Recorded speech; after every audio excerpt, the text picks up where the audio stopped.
Ikaw ng daddy ko. Aray. Yo, nagaling na ang best.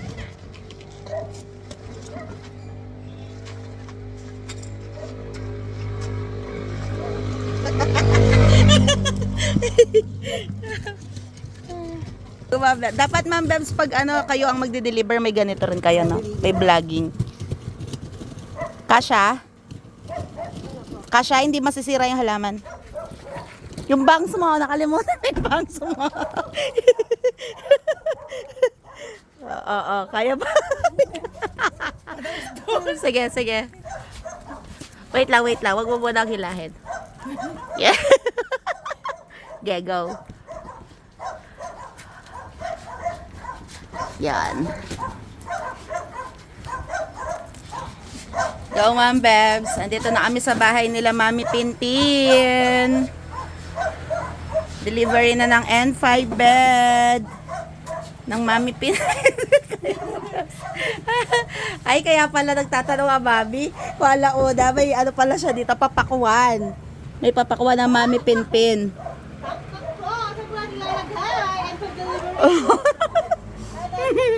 Saan natin lalagay daddy ko? Dito i-assemble?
Wait lang, medyo sayo kaya may tubig sa ligo.